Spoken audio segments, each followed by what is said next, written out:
Good afternoon from Bali, everyone. It's Hanifa Menon from hearthealthbrainhealth.com, encouraging healthy grieving and mindful actions. Today, I'm making this video from this new room that I'm in Ubud, and I just thought I'd stay in here because it's raining heavy on and off today, and I wanted to make sure that I have just a nice space to be able to make this video. Today, I'm starting a new series for you. And the reason I'm starting this is because so many people ask me about my journey and what exactly I'm doing in Indonesia. And of course, this question is asked by friends in Ontario, in Canada, as much as the new friends that I'm making here.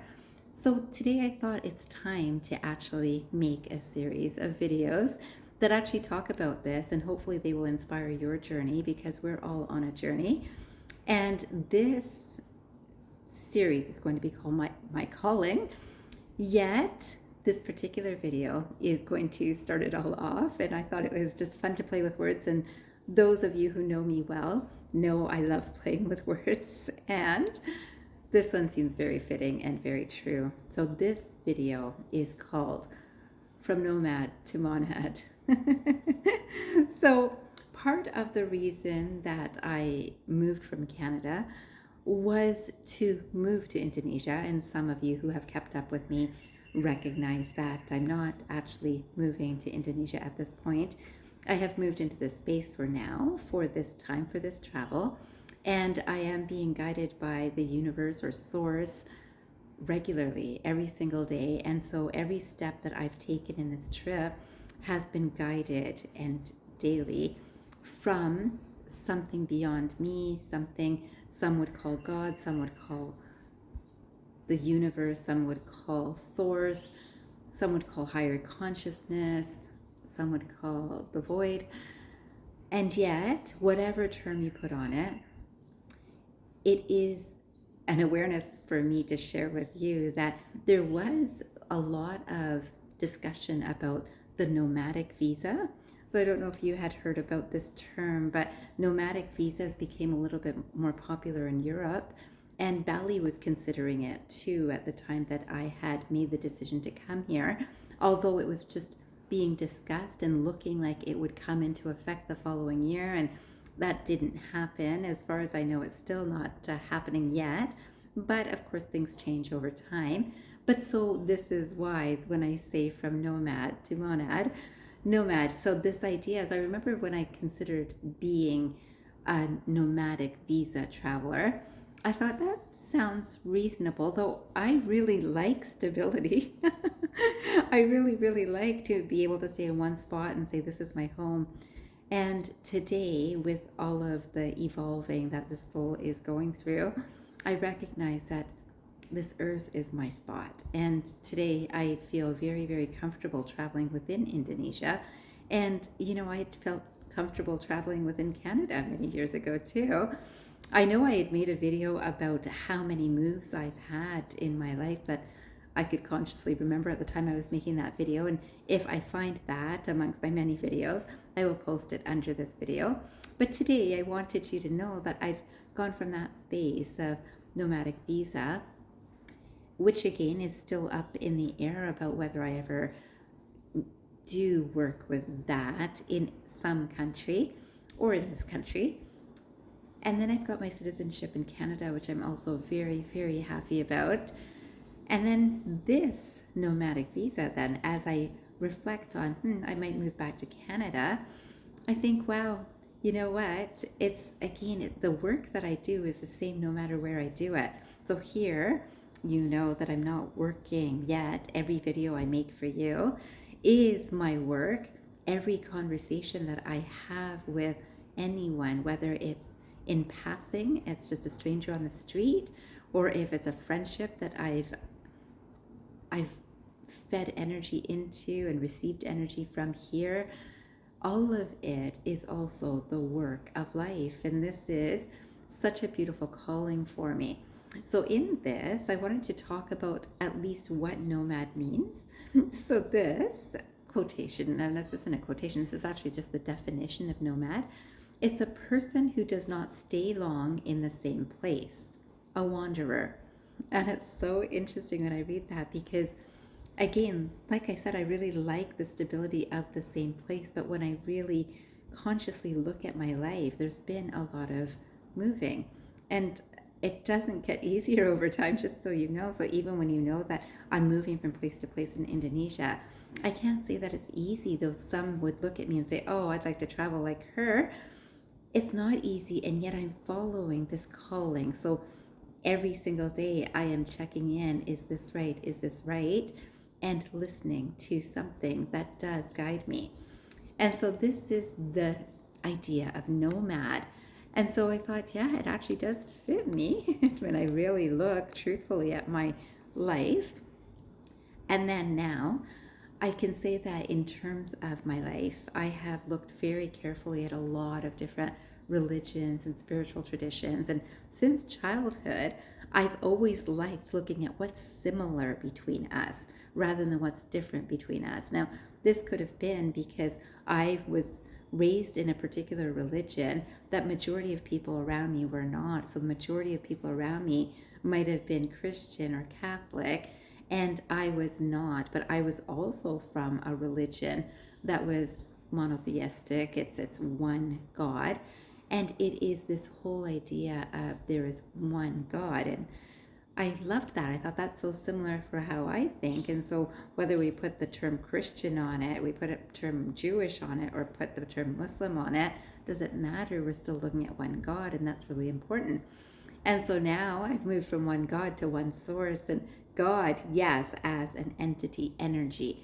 And again, because God has been so confined by how people think, my God is different than your God if I'm in a different religion than yours. And so I don't like to use that term as much now, but it is the same idea.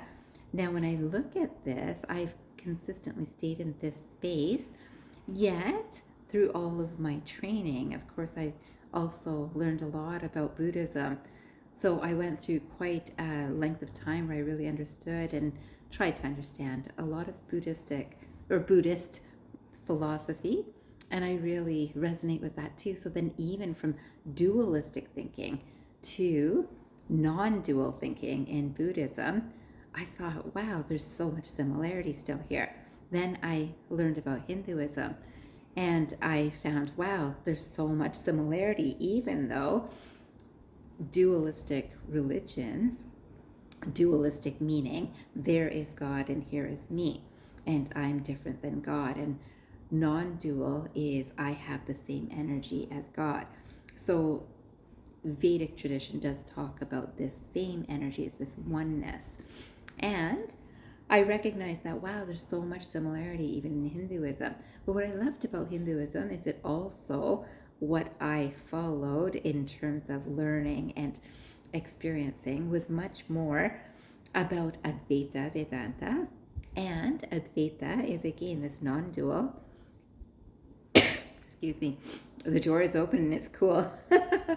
But I have to tell you that this non-dual idea, which encourages us to go within, to know ourselves, that also I thought, wow, that's so similar amongst traditions, because any religion where someone is really going deep into understanding the concepts, there comes a point, excuse me, like I said, my door is open and there's a breeze blowing at me, I'm sorry.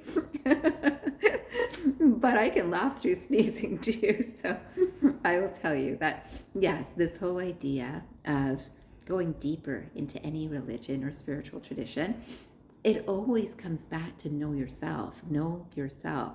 And why do we do what we do?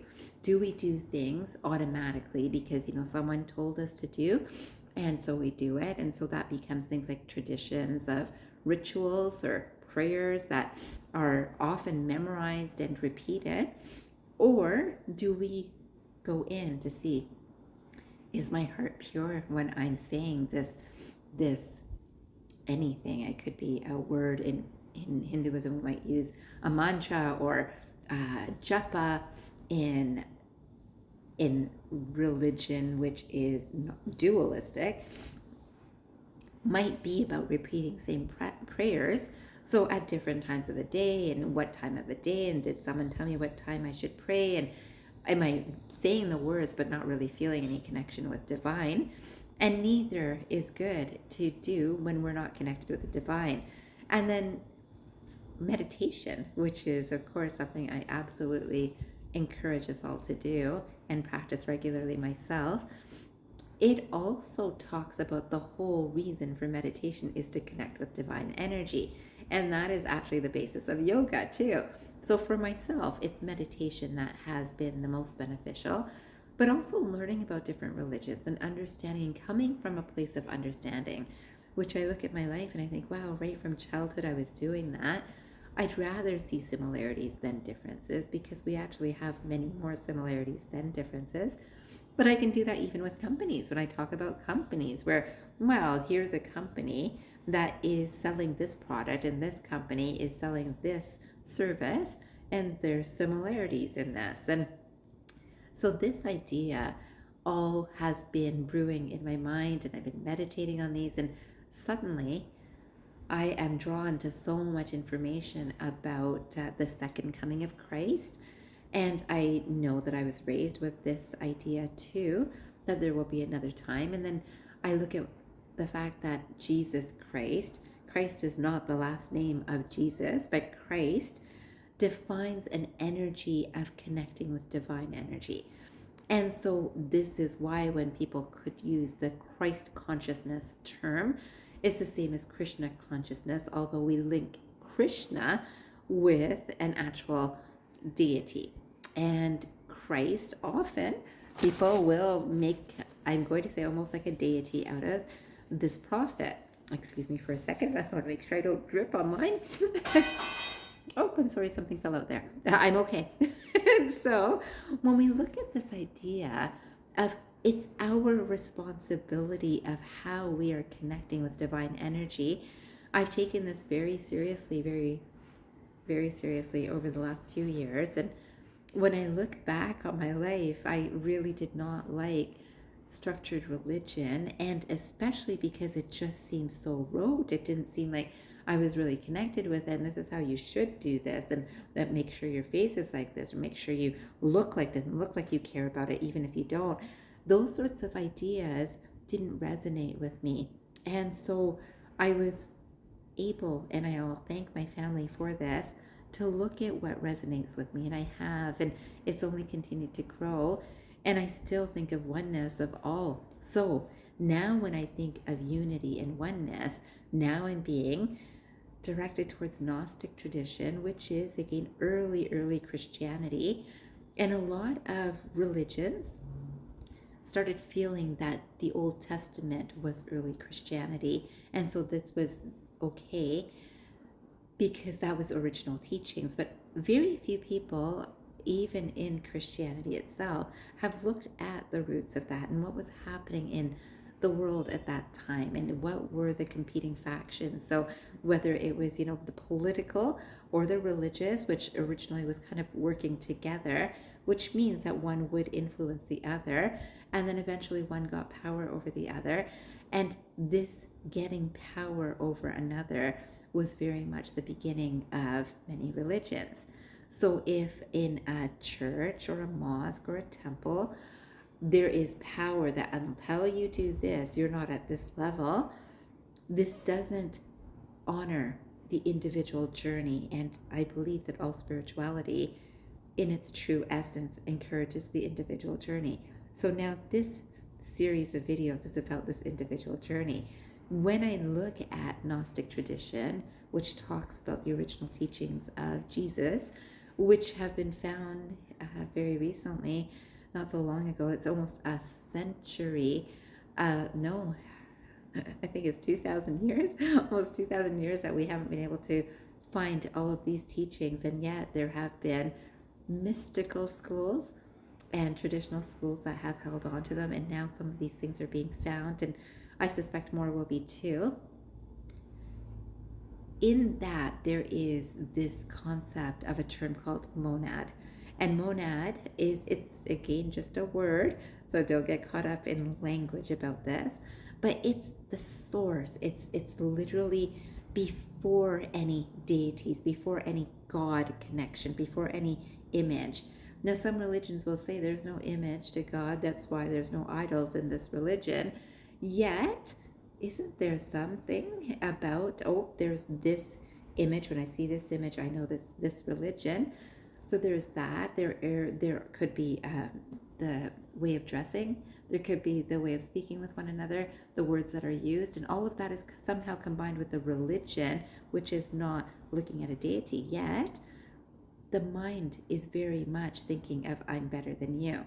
And so a lot of religions, and I'll say dualistic as well as non-dual, have focused on this I'm better than you. I really think that when we look at this concept of monad, it's about bringing out the best of ourselves out into helping one another. And to me, I think that's the truth behind every religion and spiritual tradition. I want you to know that that is what is guiding my journey, both in my professional life, my personal life, I'll just say in my life, in every single way. It's reflected in the thoughts, the words, and the actions that I do. I would love to inspire you to be aware of this too. And so again, this whole monad, I want to give you this definition too. It says, in terms of the philosophy behind monad, the definition is an indivisible and hence ultimately simple entity, such as an atom or a person. An atom or a person, a single entity, which is the same as this oneness of we are a single entity as human beings. We are a single entity as universal consciousness.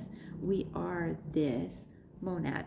And again, there's a lot more detail to that, and I'm certainly not here to preach anything. I do want to share my journey with you though, and I want you to know that once we understand ourselves, and I've got a whole series of videos about know thyself. In this series, I will be talking about know thyself too. But I want you to know that once we know ourselves, it really becomes clear as to what we are here for in terms of helping each other, not just ourselves. We move out of an egoic tendencies and more into a selfless nature and actually thinking, speaking, and acting from that space.